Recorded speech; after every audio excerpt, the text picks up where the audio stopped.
Bonjour à tous, je suis très heureux de vous retrouver pour ouvrir ensemble la parole du Seigneur. Nous allons ouvrir la Bible maintenant dans le livre des psaumes, dans un psaume que nous avons déjà lu. Mais vous savez, la Bible est une richesse immense et la parole de Dieu possède des ressources infinies. Et je voudrais que nous puissions relire le psaume 46. Ce psaume nous dit ceci, nous avions déjà médité à cet égard. Dieu est pour nous un refuge et un appui, un secours qui ne manque jamais dans la détresse. C'est pourquoi nous sommes sans crainte quand la terre est bouleversée et que les montagnes chancellent au cœur des mers. Et quand les flots de la mer mugissent, écume se soulève jusqu'à faire trembler les montagnes. Il est un fleuve dont les courants réjouissent la cité de Dieu, le sanctuaire des demeures du Très-Haut. Dieu est au milieu d'elle, elle n'est point ébranlée. Dieu la secourt dès l'aube du matin. Des nations s'agitent, des royaumes s'ébranlent, il fait entendre sa voix, la terre se fond d'épouvante, l'Éternel des armées est avec nous. Le Dieu de Jacob est pour nous une haute retraite. Venez, contemplez les œuvres de l'Éternel, les ravages qu'il a opérés sur la terre. C'est lui qui a fait cesser les combats jusqu'au bout de la terre. Il a brisé l'arc, il a rompu la lance, il a consumé par le feu les chars de guerre. Arrêtez et sachez que je suis Dieu. Je domine sur les nations, je domine sur la terre, l'Éternel des armées est avec nous, le Dieu de Jacob est pour nous une haute retraite. Amen. Je voudrais insister sur le verset 11 que nous venons de lire dans ce psaume 46 et qui nous fait entendre la voix du Seigneur lui-même, puisqu'il nous est dit ici, arrêtez et sachez que je suis Dieu. Arrêtez-vous. Faites une pause. C'est en quelque sorte le mot d'ordre de ce psaume au niveau du verset 11. Combien ce psaume nous semble être adapté à la période que nous traversons, puisque d'une certaine façon nous sommes obligés physiquement de nous arrêter. Lorsque la Bible parle de ce Dieu merveilleux, elle parle de lui comme un refuge, comme un appui, comme un secours qui ne manque jamais dans la détresse, mais également comme ce Dieu qui fait cesser les combats. Combien d'hommes et de femmes ont besoin que les combats cessent dans leur cœur, cessent dans leur vie, les angoisses générées peut-être par ce confinement, peut-être d'autres situations compliquées qui peuvent être traversées, des inquiétudes au niveau familial, au niveau peut-être de la santé et même professionnel. Et le Seigneur est en train de vous dire ceci, arrêtez-vous, arrêtez et sachez que je suis Dieu. Alors nous allons profiter de ces moments et de cette lecture de la parole du Seigneur pour comprendre pourquoi il est important pour nous de nous arrêter. Et si ces temps de confinement étaient une bonne nouvelle pour plusieurs, pour pouvoir prendre le temps de s'arrêter au pied du Seigneur, prendre le temps de prier authentiquement, prendre le temps de lire la Bible, non pas de consulter certains versets et aller trop rapidement sur le sens d'un livre de la parole de Dieu, mais plutôt de s'enrichir et de laisser Dieu nous parler. Tout d'abord, nous voyons dans l'Écriture qu'il y a plusieurs situations dans lesquelles des hommes ont dû s'arrêter. Et je voudrais les prendre en exemple. Le premier, pour moi, va être la personne de Jean-Baptiste. Tout le monde connaît Jean-Baptiste. Cet homme de Dieu est le dernier prophète de l'ancienne alliance. C'est celui qui, à la suite d'une multitude de témoins, va annoncer la venue du Messie promis par Dieu. Et dans la nation d'Israël, ce sera lui qui annoncera la venue du Christ. Et c'est lui-même qui l'identifiera personnellement, parce que ses yeux le verront, et c'est vers lui que Jésus viendra afin de se faire baptiser. Je ferai simplement une petite parenthèse pour vous dire qu'il n'existe plus à l'heure actuelle de prophètes tels qu'il y en a eu dans l'Ancien Testament. Pourquoi ? Parce que le but de la prophétie était d'annoncer la personne de Jésus-Christ, du Fils de Dieu. Mais nous le savons, il est venu et Jésus est venu pour accomplir la volonté de son Père céleste. tout est accompli, dira-t-il. Il n'est plus besoin maintenant de prophètes qui annoncent la venue du Christ, puisque celui-ci est bien venu. Par contre, il y a besoin de prédicateurs de l'Évangile qui font connaître ce message merveilleux. Il est venu, le Sauveur qui est capable de vous délivrer. Mais dans l'Évangile selon Jean, et je reviens à Jean-Baptiste, il nous est dit ceci au chapitre 1er, au verset 32, il nous est parlé de Jean-Baptiste qui rendit ce témoignage. « J'ai vu l'Esprit descendre du ciel comme une colombe et s'arrêter sur lui. Je ne le connaissais pas, mais celui qui m'a envoyé baptiser d'eau, celui-là m'a dit, celui sur qui tu verras l'Esprit descendre et s'arrêter, c'est celui qui baptise du Saint-Esprit. » Et là, il nous est parlé de ce miracle qui se produira lorsque Jésus va se faire baptiser. Il passera dans les eaux du Jourdain, il sera immergé et en ressortira. Et au moment où il en ressortira, une colombe va se poser sur lui. Et Jean-Baptiste nous dit que ce fut là le Saint-Esprit sur la forme du colombe qui descendit sur le Seigneur Jésus. Et il ajoute ceci, celui sur qui tu verras l'Esprit descendre et s'arrêter, c'est lui qui baptise du Saint-Esprit. Et nous voulons comprendre que pour réaliser qui est la personne de Jésus, nous avons besoin d'une action du Saint-Esprit. Personne ne peut connaître les choses de Dieu si ces choses ne montent pas dans son cœur au moyen de l'Esprit de Dieu.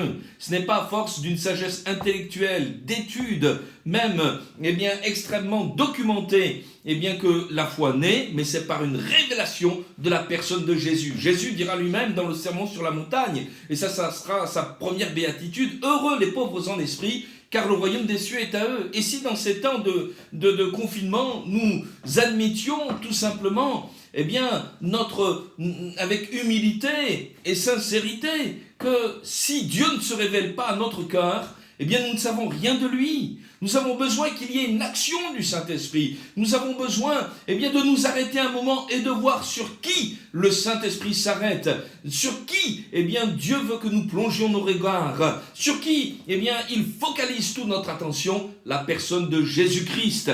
Du premier mot, du premier verset, de la Genèse, jusqu'au dernier mot, de l'Apocalypse, toute la Bible, nous invite à découvrir la personne bénie de Jésus. Il n'y en a qu'un seul qui a donné sa vie pour vous. Il n'y a qu'un seul qui est mort afin que vous ayez la vie. Il n'y a qu'un seul qui est capable de vaincre le péché. Il n'y a qu'un seul qui est capable de briser les chaînes du diable. Il n'y a qu'un seul qui donne une espérance jusque dans la vie éternelle parce qu'il a vaincu la mort. C'est Jésus-Christ. Et la Bible nous dit que lorsqu'on le découvre, on découvre également l'amour de Dieu. Dieu a tant aimé le monde qu'il a donné son Fils unique, afin que quiconque croit en lui ne périsse pas, mais qu'il ait la vie éternelle. Soyez attachés à la personne de Jésus, et que, nous puissions nous arrêter. S'arrêter, c'est quelque chose d'important. Parfois, et bien souvent, le monde dans lequel nous sommes, nous contraint toujours à avancer encore. Il y a tant et tant de circonstances, d'événements qui nous obligent à avancer. Et c'est le monde. Nous avons des obligations familiales, professionnelles, sociales, dans tous les domaines. Tout nous pousse à avancer. Et parfois, il y a un temps pour arrêter. J'en veux pour preuve cet homme dans la Bible, dans le livre des Actes des Apôtres, au chapitre 8e et au verset 38. Il nous est parlé là d'un ministre éthiopien, le ministre des Finances de la reine Candace d'Éthiopie à ce moment-là. Cet homme était vide dans son cœur, il avait besoin d'espérance, et voici qu'il avait fait un grand pèlerinage, quittant l'Éthiopie pour se rendre en Israël à cette époque-là, et il se rendit dans la ville de Jérusalem afin de sacrifier à l'Éternel, afin de l'adorer, de le rechercher. Et voici, le temps de pèlerinage était passé, le temps de la fête était fini, et pour lui, il rentrait dans son pays, et il traversait un désert. Et la Bible nous dit qu'il était en train de lire la Bible, mais il ne comprenait pas le sens des Écritures. Alors, un homme croisa son chemin, un homme nommé Philippe, que Dieu avait spécialement envoyé pour qu'il lui délivre un message venant de Dieu. Et Philippe va simplement lui poser une question. Comprends-tu ce que tu lis? Comprends-tu ce que tu lis? Et l'Éthiopien répondra ceci. Comment le pourrais-je si quelqu'un ne me guide? Alors la Bible nous dit ceci au chapitre 8 et au verset 38 du livre des Actes des Apôtres, que l'Éthiopien fit arrêter le char et Philippe monta dans ce char. Je voudrais que nous puissions comprendre cela. Il y a des moments où nous devons mettre nos vies à l'arrêt pour comprendre la parole du Seigneur. Il y a des temps, des moments, des virages à ne pas manquer dans nos vies, afin que nous puissions comprendre le message de l'Écriture. Lorsque l'Éthiopien conversera avec Philippe, cet évangéliste, il découvrira que le passage en question qu'il était en train de lire était un passage annonçant la venue de Jésus. Des siècles auparavant, le prophète Ésaïe avait annoncé le sacrifice de Jésus-Christ. Il parlera de lui comme un homme de douleur, comme un homme méprisé, abandonné, qui se charge de nos péchés et de nos maladies. Et il nous est dit ces paroles magnifiques dans le chapitre 53 du livre du prophète Ésaïe. Le châtiment qui nous donne la paix est tombé sur lui. Et cet homme va découvrir la paix, une paix immense, une paix infinie. Et quand il reçoit la révélation de l'amour de Dieu manifesté en Jésus-Christ. Oui, la vie est digne d'être vécue lorsqu'on rencontre l'amour de Dieu. Oui, il y a une espérance. Oui, il y a un avenir. Et cet homme va s'engager avec le Seigneur au travers des eaux du baptême et va continuer son chemin. Et tout joyeux d'avoir rencontré Jésus. Et cela parce qu'à un moment donné, il lui a été donné de s'arrêter. Oh, que vous puissiez vous arrêter, vous aussi, sur le chemin de votre vie, que vous puissiez passer du temps à lire la parole de Dieu. Il me vient un témoignage, que m'a raconté une chrétienne que je connais, et qui me disait ceci. J'étais une grande amatrice de lecture et je lisais toutes sortes de romans, tout ce qui me passait sous la main, des romans policiers surtout, et j'étais, une grande lectrice, dira-t-elle. Et puis elle me dit ceci, un jour, quelqu'un est venu à la maison, pour m'apporter une Bible. Elle dira ceci, je me suis un peu moqué de cette personne, et puis j'ai accepté la Bible et je l'ai mis dans ma bibliothèque. Et puis, elle continue en disant ceci, 10 années plus tard, alors qu'elle rentrait chez elle, au volant de sa voiture, elle se dit, mais qu'est-ce que je vais lire ce soir? Et une voix lui dit ceci, mais lis la Bible. Alors elle se souvient qu'elle avait rangé cette Bible dans une étagère de sa bibliothèque. Et ce soir-là, elle la retrouve, cette Bible. Elle se met à la lire, à la dévorer. Son cœur a soif. Et elle n'arrête pas de lire la Bible. Et en quelques jours, elle va lire l'intégralité de la parole de Dieu. Et son cœur va être bouillant. Et dans la cantine de l'entreprise où elle se trouvait, elle se met à parler de cette lecture avec un collègue de travail nouvellement arrivé, qui est différent des autres, qui possède une paix, une joie que les autres n'ont pas. Alors cet homme qui est un chrétien se met à lui parler de Jésus tel que la Bible en parle. Cette femme a le cœur bouleversé par le témoignage que lui rend ce chrétien. Elle vient avec lui pour entendre la parole de Dieu dans son église. Elle entend la prédication du pasteur. Son cœur est impacté. Elle découvre Jésus, elle découvre le Sauveur. Elle découvre que elle a besoin de faire la paix avec Dieu, de confesser ses péchés. Elle le fait, elle découvre le pardon, l'amour de Dieu. Et cette sœur, ne se repentira jamais, d'avoir lu la parole de Dieu. Pourquoi ne pas vous arrêter? Vous savez, s'arrêter, c'est dans la Bible aussi un signal extrêmement fort pour son propre salut. Dans le livre de Josué, au chapitre 20e, nous découvrons que, Dieu avait prévu qu'il y ait des villes de refuge pour des hommes qui avaient commis, des meurtres. Et avant que le procès n'ait lieu, avant qu'il soit que quelqu'un ne vienne venger le meurtre qui a été fait, il était prévu que le meurtrier puisse s'échapper et trouver refuge dans la ville de refuge, lorsque le meurtre bien sûr était involontaire. Et voici ce qui nous est dit au chapitre 20e du livre de Josué et au verset 4.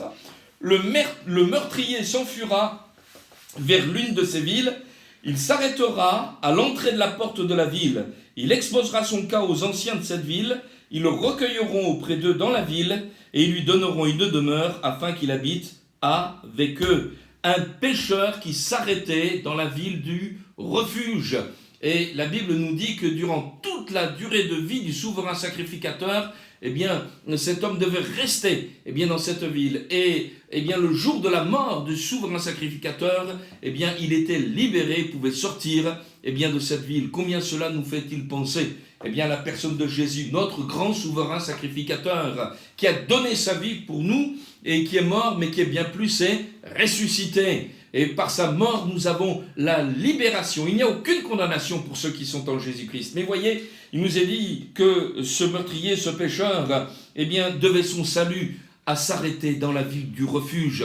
Pourquoi ne pas vous arrêter? Pourquoi ne pas dire, mais Seigneur, c'est vraiment de toi dont j'ai besoin? Pourquoi ne pas dire, mais Seigneur, j'ai vraiment besoin que ma mentalité change, j'ai vraiment besoin d'être sauvé. Et c'est cela, en réalité, le plus important. Parfois, Dieu suscite même des événements afin que nous nous arrêtions. Parce que, notre orgueil nous pousse toujours à réfléchir à des projets en disant, mais cette fois-ci, je m'en sortirai encore, j'agirai encore, je m'en sortirai par mes propres forces. Cela me fait penser à l'histoire de ce fils prodigue dont la Bible parle dans l'Évangile. Selon Luc au chapitre 15e, la Bible nous parle que ce garçon avait dispersé le bien de son père en vivant dans la débauche, dans toutes sortes de choses mauvaises, immorales, jusqu'au moment où il n'eut plus de ressources et il se mit à travailler pour un des habitants du pays. Son travail était de garder les pourceaux. Il n'avait même pas le droit de manger la nourriture de ces pourceaux. Et tandis que il était là en train de garder ces animaux, la Bible nous dit qu'il entra en lui-même. Enfin, il entra en lui-même. Il a connu ce temps d'arrêt. Pourquoi? Ne pas vous arrêter, ne pas entrer en vous-même et dire, Seigneur, où est-ce que j'en suis avec toi? Est-ce que ma vie est sur le chemin du succès? Est-ce que ma vie est sur le chemin de l'échec? Vous savez, la Bible nous dit ceci, dans le bonheur, réjouis-toi, dans le malheur, réfléchis. Réfléchissez à votre vie devant Dieu et arrêtez-vous. Comme ce meurtrier qui s'était arrêté à l'entrée de la porte de la ville pour chercher le secours. Dieu vous aime, il vous ouvre ses bras et il vous dit ceci, venez à moi, vous tous qui êtes fatigués et chargés, et je vous donnerai du repos. Il est hélas des hommes qui refusent de s'arrêter et qui veulent continuer. Et j'en veux pour preuve dans la Bible encore ce personnage de Joab, un personnage intéressant à étudier dans la Bible puisqu'il sera en quelque sorte le ministre de la défense du roi David, le chef de son armée. Et la Bible nous dit qu'il y a eu une guerre civile particulièrement sanglante sous le règne de David, puisque un des propres fils de David, Absalom, mènera une rébellion qui obligera David à quitter Jérusalem, à s'enfuir de l'autre côté du Jourdain, et finalement les deux armées combattront. L'armée de David le remportera, et le jeune Absalom périra. Mais ce ne fut pas la volonté de David. David prévint avant la bataille d'épargner la vie d'Absalom. Et lorsque ce jeune pétueux, ce fils particulièrement mauvais et rebelle, se trouvera pris au piège, Joab ordonnera à l'un des soldats de le tuer. Et le soldat qui avait entendu l'ordre du roi refusa de le faire. Et il intercéda auprès de Joab de renoncer à son projet de mettre fin à la vie d'Absalom. Et Joab dit, et nous le trouvons dans 2 Samuel au chapitre 18 et au verset 14, Joab dit, « Je ne m'arrêterai pas auprès de toi. » Et il prit en main 3 javelots et les enfonça dans le cœur d'Absalom, encore plein de vie, au milieu du térébinthe où il se trouvait. C'était un homme rempli d'ambition. C'était un homme jaloux du rang qu'il occupait. Et plusieurs fois, eh bien, dans sa vie, eh bien, il a pu eh bien, éliminer le rival potentiel eh bien, qu'il pouvait avoir en face de lui. Et ça s'est répété à cette occasion avec Absalom. Il n'a pas voulu partager, il est devenu lui-même un meurtrier à cause de son ambition.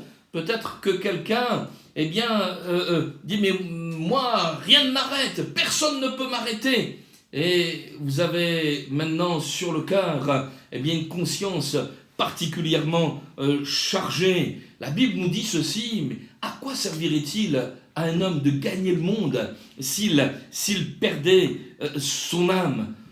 La fin de Joab sera particulièrement pathétique, puisque eh bien, il fut exécuté, mis à mort eh bien, dans le temple même eh bien, de l'Éternel. Quelle fin tragique pour cet homme eh bien, qui avait rempli sa vie eh bien, dans l'histoire d'Israël. Souvenons-nous de cela, chers amis. Le salaire du péché, c'est la mort.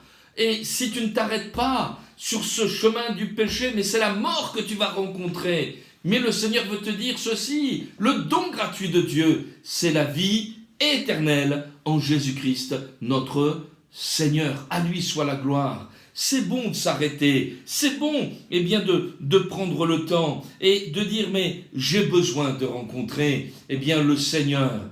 Dans la Bible, et je vais terminer par cet exemple-là, il est un homme qui était aveugle. Et cet homme eh bien, s'appelle Bartimée.